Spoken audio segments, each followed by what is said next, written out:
मेरा कहने का मतलब ये है कि बहुत सा लोग मान लीजिए कहते चलता है, आप ही बताइए जीवन क्या है, हम आप ही सुनना चाहते हैं। जीवन पर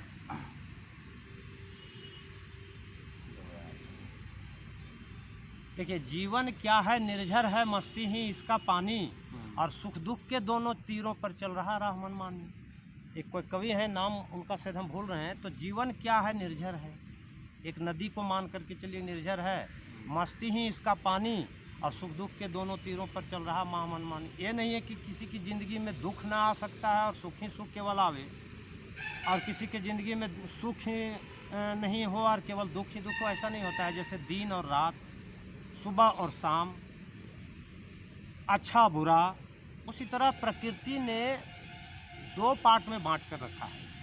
हर मनुष्य के जीवन में दो पार्ट की घटनाएं घटित होती हैं। मेरे ख्याल से तो यही होना चाहिए। अब इस संबंध में आप अपना कुछ प्रकाश डालिए, क्या कहना चाहते हैं?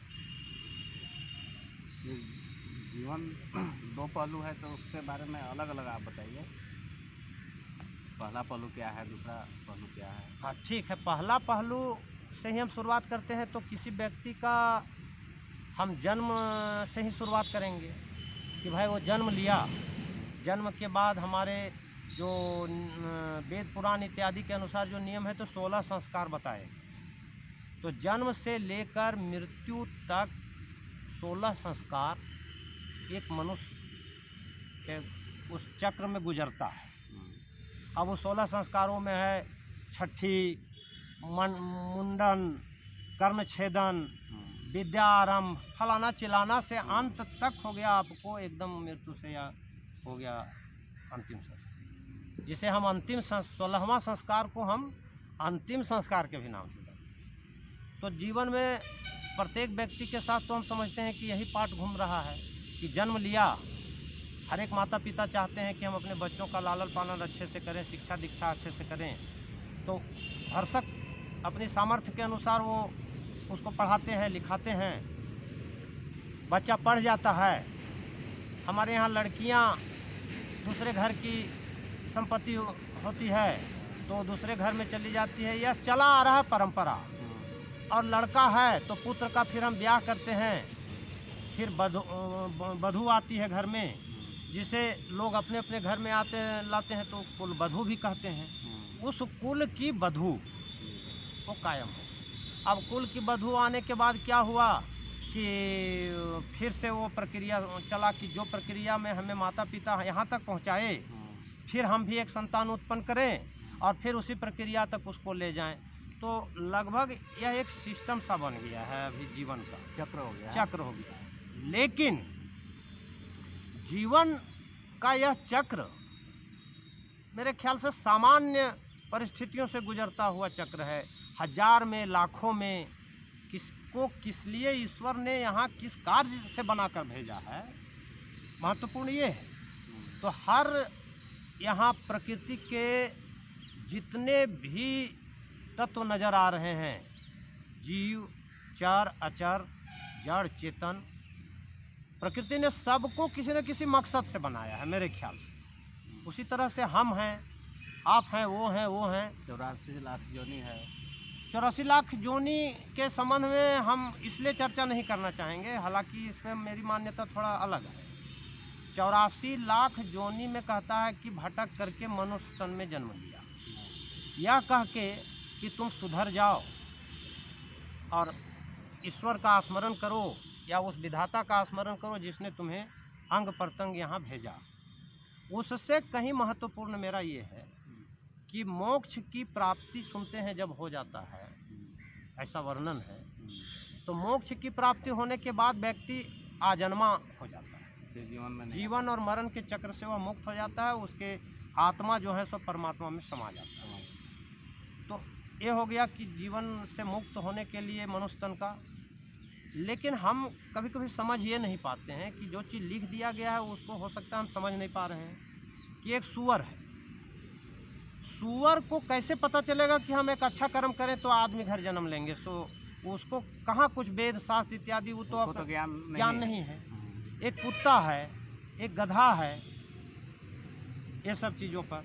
अब एक हमारे बहुत पुराने थे मित्र, वो हमको एक बार चर्चा की कि मनुष्य को वास्तविक में विधाता ने जब सृष्टि की रचना कर जीवों को उम्र प्रदान करने लगा, तो उस बीच में सभी को वो कितना कितना बांटा, और मनुष्य जो है सो स्वयं अपने दूसरे का उम्र लेकर के दुख झेल रहा है। मनुष्य को 40 वर्ष, गधा को 40 वर्ष,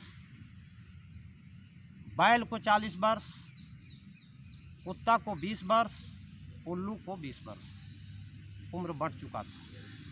लेकिन आदमी के मन में विवेक जो भर दिया गया ईश्वर की तरफ से, तो ये विवेक अपना लड़ाना, बुद्धि लड़ाना शुरू कर दिया, और बुद्धि लड़ाने की सोचा कि हम 40 वर्ष में क्या हमारा जीवन का अस्तित्व होगा, क्या हम कर लेंगे।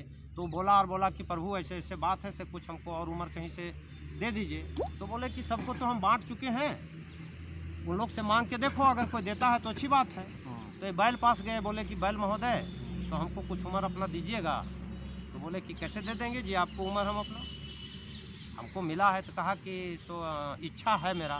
तो कहा कि रुको हम पता करके आते हैं विधाता से कि हमको नीचे क्या कर्म करने के लिए भेजा जा रहा है। तो आया, पता किया, तो कहा कि कुछ नहीं, तुमको यही मनुष्य जो है सो पाल पोस के रखेगा और हर जोतेगा ज़िंदगी भर तुम। वो आके बोला कि भैया हम काहे ले आपके साथ जो है सो ऐसा कर ले चले, लीजिए 20 बरस हम दे दिए। आदमी खो गया 60 बरस, फिर भी संतोष नहीं हुआ। वो चला गया कहाँ, तो गधा के पास। वो भी पता किया, तो बोला कि यही आदमी तुमको पाल पोस के रखेगा और फिर पीठ पर लठरी गठरी दार करके और तुमको मतलब बस में रखेगा, काम लेगा।